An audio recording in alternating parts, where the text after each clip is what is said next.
શ્રીમદ ભગવદ્ ગીતાના 18 અધ્યાયોની સફરમાં આપણે અત્યાર સુધીમાં 8 અધ્યાયોનું શ્રવણ પૂર્ણ કર્યું છે અને આજના આપણા વિડીયોમાં આપણે શ્રીમદ ભગવદ્ ગીતાનો 9મો અધ્યાય કે જેનું નામ છે રાજવિદ્યા રાજગુહ્ય યોગ તેનું શ્રવણ કરવાના છીએ.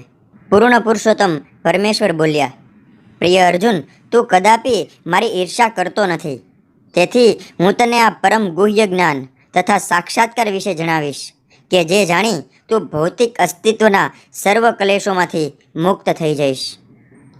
આ જ્ઞાન સર્વ વિદ્યાઓનો રાજા છે, જે સર્વ રહસ્યોમાં સર્વાધિક ગુહ્ય છે. તે વિશુદ્ધતમ જ્ઞાન છે અને તે સાક્ષાત્કાર દ્વારા આત્માનો પ્રત્યક્ષ અનુભવ કરાવે છે. તેથી તે ધર્મની પૂર્ણતા છે. તે અવિનાશી છે અને આચરવામાં સુખદ છે. હે શત્રુ વિજેતા, જે મનુષ્યો ભક્તિમાં શ્રદ્ધા ધરાવતા નથી તેઓ મને પ્રાપ્ત કરી શકતા નથી.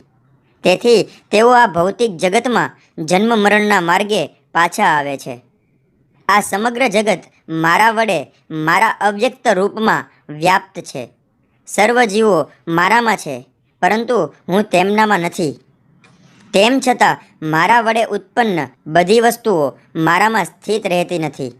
મારા યોગ ઐશ્વર્યને તો જો કે હું સર્વ જીવોનો પાલન કરતા છું અને સર્વત્ર વ્યાપ્ત છું, છતાં હું આ જગતનો અંશ નથી, કારણ કે હું જ તો સર્જનનો મૂળ સ્ત્રોત છું. જેવી રીતે સર્વત્ર વહેનારો પ્રબળ વાયુ હંમેશા આકાશમાં સ્થિત રહે છે, તેવી રીતે ઉત્પન્ન થયેલા સર્વ પ્રાણીઓને મારામાં રહેલા જાણ. કલ્પના અંતે સમગ્ર ભૌતિક સર્જન મારી અંદર પ્રવેશે છે અને અન્ય કલ્પના આરંભમાં હું તેમને મારી શક્તિથી પુનઃ ઉત્પન્ન કરું છું. સંપૂર્ણ દ્રશ્ય જગત મારે આધીન છે. તે મારી ઈચ્છાથી વારંવાર આપમેળે જ પ્રગટ થયા કરે છે અને મારી જ ઈચ્છાથી અંતે વિનષ્ટ થઈ જાય છે. હે ધનંજય, આ સર્વ કર્મો મને બાંધી શકતા નથી. હું જાણે કે ઉદાસીન રહેલો હોઉં તેમ આ સર્વ ભૌતિક કર્મોથી સદૈવ વિરક્ત રહું છું. હે કુંતી પુત્ર, મારી શક્તિઓમાંની એક એવી આ ભૌતિક પ્રકૃતિ મારી દેખરેખ હેઠળ કાર્ય કરે છે અને સર્વ ચર તથા અચર જીવોને ઉત્પન્ન કરે છે. તેના શાસન હેઠળ આ જગત વારંવાર સર્જાય છે અને વિનષ્ટ થાય છે. હું જ્યારે મનુષ્ય રૂપે અવતરું છું ત્યારે મૂર્ખ લોકો મારો ઉપહાસ કરે છે. તેઓ સચરાચરના સર્વોપરી સ્વામી તરીકેની મારી દિવ્ય પ્રકૃતિને જાણતા નથી. જે લોકો આવી રીતે મોહગ્રસ્ત થયેલા છે તેઓ આસુરી તથા નાસ્તિક વિચારો પ્રત્યે આકર્ષાય છે. આ મોહગ્રસ્ત અવસ્થામાં તેમની મુક્તિ માટેની આશા, તેમના સકામ કર્મો અને તેમનું જ્ઞાન સંવર્ધન એ બધા જ વ્યર્થ થઈ જાય છે. હે પાર્થ, મોહગ્રસ્ત નહીં થયેલા મહાત્મા પુરુષો દૈવી પ્રકૃતિના રક્ષણ હેઠળ હોય છે. તેઓ સંપૂર્ણપણે ભક્તિમય સેવામાં નિમગ્ન રહે છે, કારણ કે તેઓ મને જ આદિ તથા અવિનાશી પૂર્ણ પુરુષોત્તમ પરમેશ્વર તરીકે જાણે છે. તે મહાત્માઓ મારા મહિમાનું નિત્ય કીર્તન કરતા, દ્રઢ સંકલ્પપૂર્વક પ્રયાસ કરતા, મને નમસ્કાર તથા ભક્તિભાવે નિરંતર મને ભજે છે.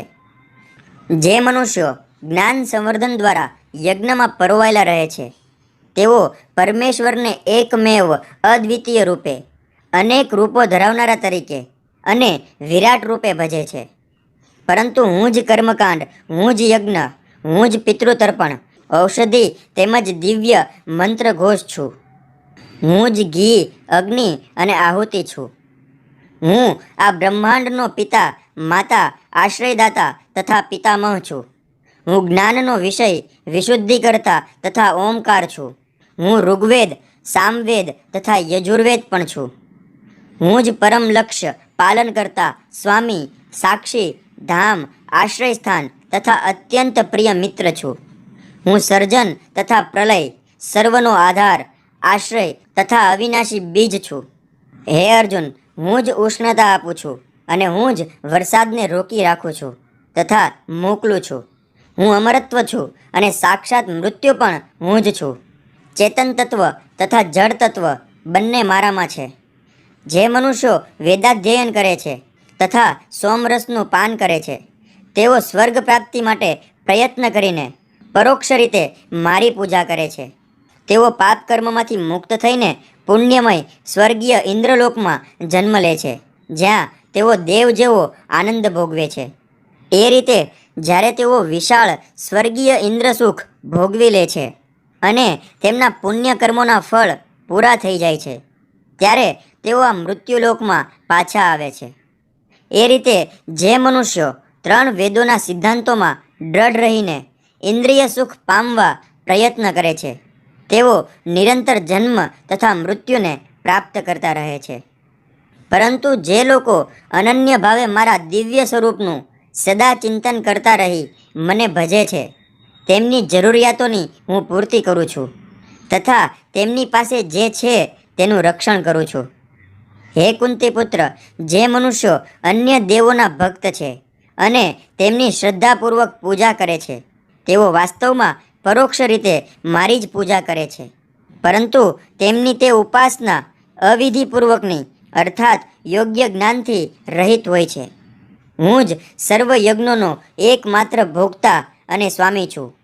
તેથી જે મનુષ્યો મારી સાચી દિવ્ય પ્રકૃતિને ઓળખી શકતા નથી, તેઓ અધઃપતિત થાય છે. જે લોકો દેવોને પૂજે છે તેઓ દેવોમાં જન્મ પામશે. જેઓ પિતૃઓને પૂજે છે તેઓ પિતૃઓ પાસે જાય છે. જેઓ ભૂત પ્રેતોની ઉપાસના કરે છે તેઓ તેવા જ જીવોમાં જન્મે છે. પરંતુ જેઓ મને ભજે છે તેઓ મારી સાથે જ નિવાસ કરે છે. જો કોઈ મનુષ્ય પ્રેમ તથા ભક્તિપૂર્વક મને પર્ણ, ફૂલ, ફળ કે જળ અર્પણ કરે છે તો હું તેનો સ્વીકાર કરું છું. હે કુંતી પુત્ર, તું જે કંઈ કરે છે, જે કંઈ ખાય છે, જે કંઈ અર્પિત કરે છે અથવા દાન આપે છે અને જે તપસ્યા કરે છે તે સર્વ મને સમર્પણ કર. એ રીતે તું કર્મના બંધનમાંથી તથા તેના શુભ તથા અશુભ ફળોમાંથી મુક્ત થઈ શકીશ. આ સંન્યાસ યોગમાં પોતાના મનને સ્થિર કરીને તું મુક્તિ પામીશ અને મને શરણાગત થઈશ. હું ન તો કોઈનો દ્વેષ કરું છું કે ન તો કોઈનો પક્ષપાત કરું છું. હું સર્વ પ્રત્યે સમભાવયુક્ત છું. પરંતુ જે મનુષ્ય ભક્તિભાવે મારી સેવા કરે છે તે મારો મિત્ર છે, મારામાં અવસ્થિત હોય છે અને હું પણ તેનો મિત્ર છું. અત્યંત ઘૃણાસ્પદ કર્મ કરનાર કોઈ મનુષ્ય જો ભક્તિભાવે મારી સેવામાં પરોવાયેલો રહે છે તો તેને સાધુ માનવો જોઈએ, કારણ કે તે પોતાના નિશ્ચયમાં યોગ્ય રીતે સ્થિત થયેલો છે. તે તરત જ ધર્માત્મા બની જાય છે અને સ્થાયી શાંતિ પ્રાપ્ત કરે છે. હે કુંતી પુત્ર, નિર્ભય થઈને ઘોષણા કર કે મારા ભક્તનો કદાપી વિનાશ થતો નથી.